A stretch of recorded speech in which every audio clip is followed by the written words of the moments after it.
My stance on fashion and what it means to me now.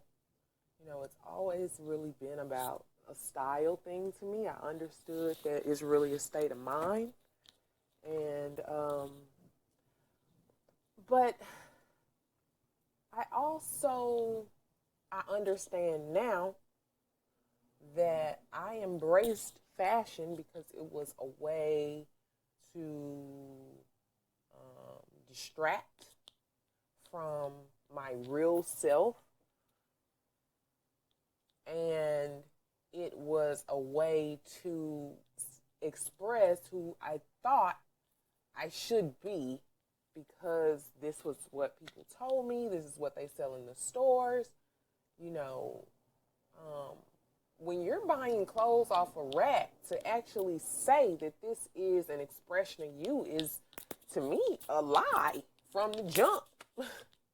But they have sold us this whole idea that we can say, okay, I bought this piece and now this makes me more me. How does it do that? How can something that someone else designed for a mass amount of people that he probably does not look like you? Probably a man. He probably has never had any contact with anyone that has my body type at all, ever. He's not interested in even knowing what I like, what I think about, what I care about. So to for me to have sold myself this idea that fashion can be an expression of who you are, um, it's totally a farce. It's completely the biggest lie ever. And you can buy expensive clothes, you can get the top name, it could be this. Is it in trend? Is it the season piece? Is it the color? And we can approach a lot of things like that and then say that's an expression of myself. How? How, when they have spent, who said this so great in The Devil Wears Prada? She brings it so hard and makes it so real that fashion is a business and it don't give no fucks about nobody's feelings. This is a whole machine here that they study and that is science, because they understand colors, they understand shapes, they understand language. So they put all these things together and then they create an idea that they then sell to us to make us think that if you're not wearing this, then you're not really you. You're not really cool. You're not whatever you think that you are supposed to be. You're not that unless you're wearing this. So, and even if you have decided, oh, I'm me, because they are selling that as well. That's the marketing, big marketing campaign. Brand yourself. That's I think it's marketing. So they picked up on that, like, oh, okay, everybody, this is the selfie era. So everybody's about themselves, but they're really not. They put themselves out there to get attention, and then, okay, this is what works, this is what's working. And then that's why people come in and like, oh, okay, that's what's working, that's what people want to see. They want to see stuff like that. So we're going to put more images out there like that so that y'all can keep doing that. Because since that's what y'all doing, it works on both sides.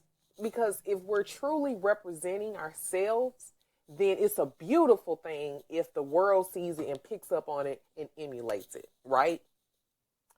But we aren't doing that. So it's the flip side where we are being who we think we are supposed to be from what other people have told us we should be and should not be. And then from our own, it's all mixed up and we don't know which voice to trust. And we think that the voice that we're trusting is ourselves. And sometimes we don't even want to trust ourselves. We rather trust the other voice. But I'm saying all that to say fashion is just a front. Now your style can be how you walk, how you talk, and that is something that you have developed. It should be something you have developed within yourself. What makes you comfortable? What is a natural part of your flow? You know, if to me, if you're a person that is a gardener, you're going to wear a certain type of attire. And it's going to be comfortable with your lifestyle because gardening is probably going to be about 60%, if not more, of your life. Even when you're not actually in the garden, you're probably planning, you're probably purchasing and preparing. So that happens in everything that we do. We think that we're only spending a little bit of time, but we're not. We're giving it a lot of mental energy. And so to give fashion that much energy, something must be off there. It's everywhere in our faces all the time. I mean, you can't even, yeah, we have to wear clothes. But if we put into effect what I just said, that really clothes are about comfort more than anything, and efficiency. Like how if I'm a new mom who is also a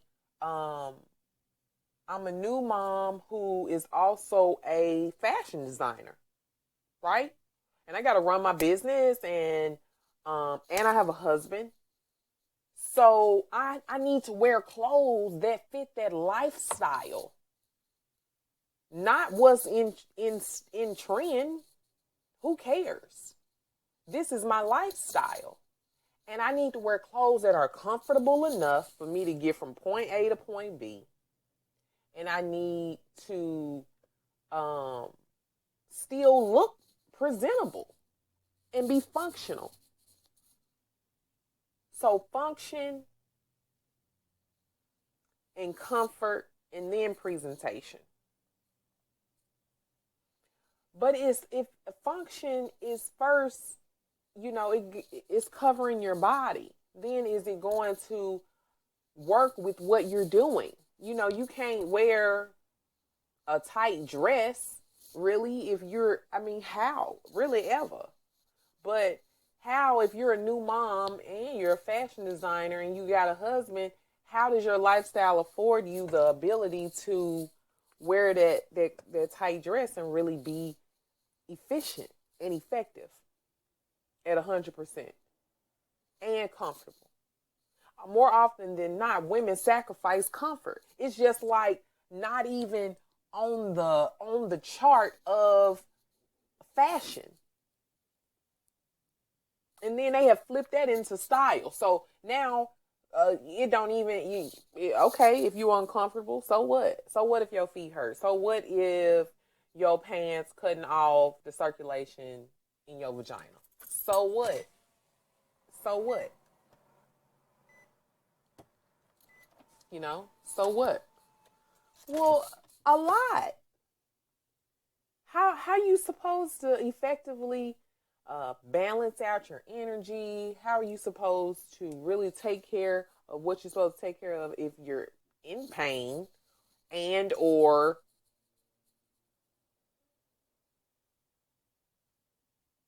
it's a distraction like many of the things that we are a part of, it has become a distraction.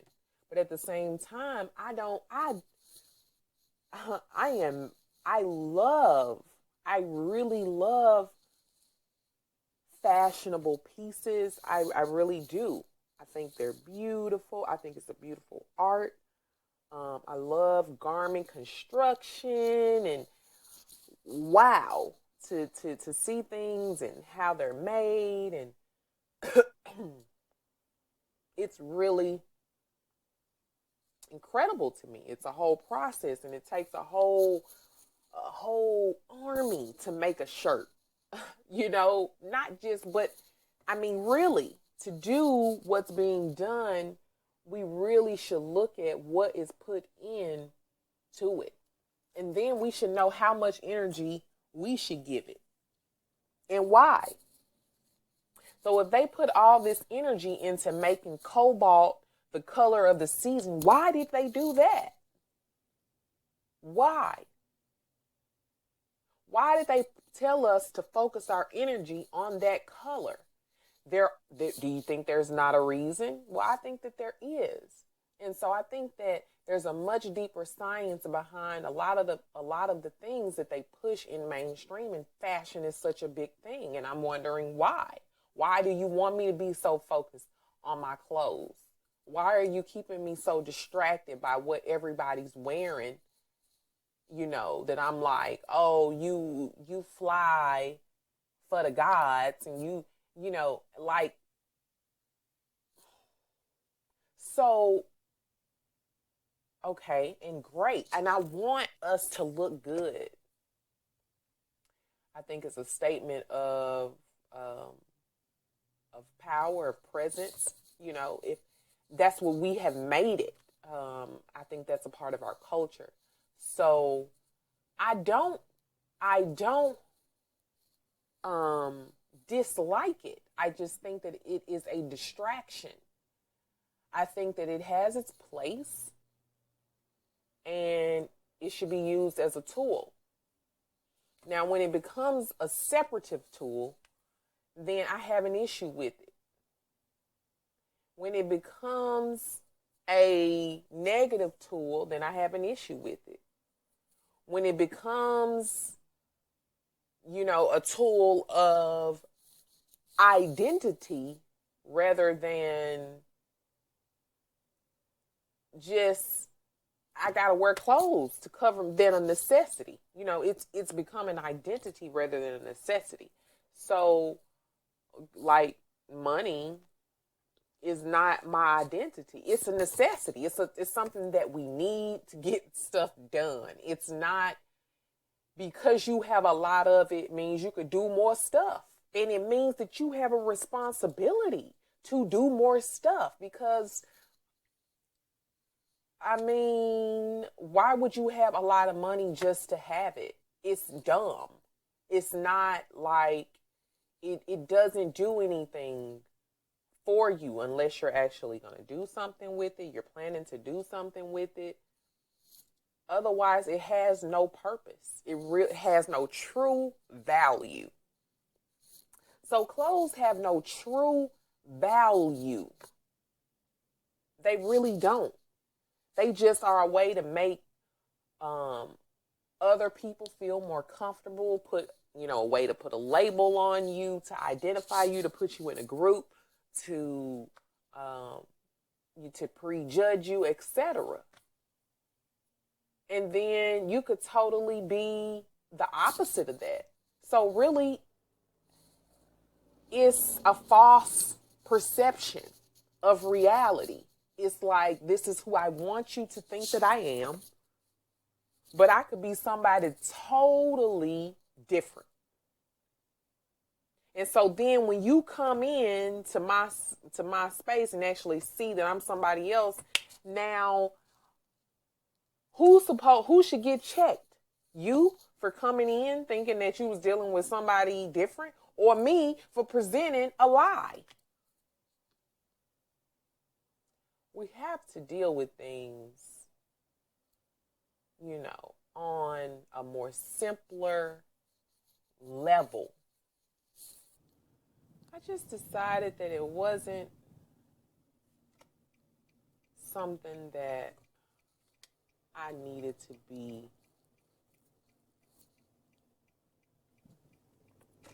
It wasn't something that I needed to be me.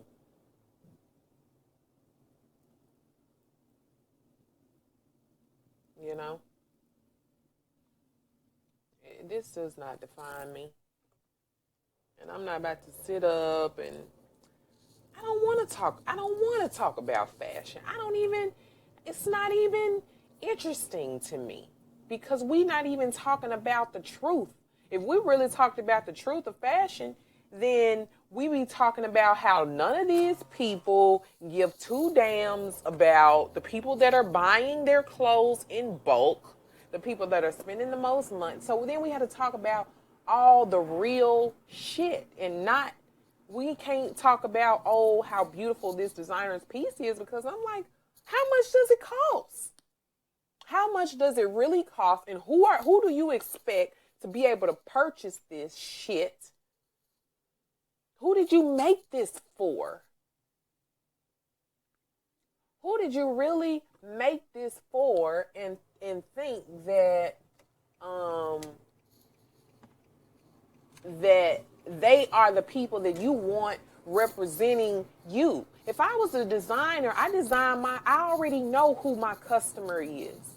And I ain't designed nothing yet. And I already want to meet them and know them and hear their story. You know why? Because my story relates to their story and I care about them. It should take care of the needs first and then make it look nice. I couldn't even buy shoes because people didn't make them for me. Now, how is that supposed to make me feel about fashion? How is that really supposed to make me feel if y'all just said, oh, fuck that person with that who wears that size shoe? Just fuck them. They don't even matter. They don't even matter. And then when I say that to people, they don't really get that. They're like, I mean, it's just shoes. Well, bitch, everybody wears shoes all the time. But you want me to just excuse the fact that all the designers have said fuck you to me. To me and all the other people that wear this size shoe. It's very irritating. It makes you feel very isolated, very alone. So, and I get emotional about it, but I'm really over it because I know how to do it now. So I'm good. But it still gets frustrating. It does still get frustrating because now I'm ready to build and be what I know I can be for this cause. And to me, you fucking right, it's a cause. You fucking right anytime somebody has to feel like there is no option for me, that y'all just done left me out for a necessity in life. Everybody got to wear shoes. I mean, you got signs on the door that say you can't come in unless you got shoes. So it's a lot that we should consider with fashion that we don't consider, and we just think it's supposed to be about, oh, it looks pretty. And so that is happening with a lot of things, not just fashion. And you know, I ain't about to be in no fakery. I'm not about to be faking the funk like, oh, fashion is so cool and yeah, I'ma support this person and I'ma go to this store. But, you know, the reality of it is, how is your community really benefiting from this fashion? I mean, I'm just supposed to be concerned about, do I look good? I'm not supposed to be concerned about where did you even get these materials? You know, you got people wearing diamonds that you got the people dying to find them. And that's just nuts. We don't need it then. We don't need it. If somebody got to die to do that, if somebody has to be in a position where their life is at risk, unless they really want to do that, you want me to buy something from you, and then you had them in that position and you didn't really pay them much, and then you want me to turn around and pay you buku money? Come on, people. What is this whole big thing? It's just a big lie. So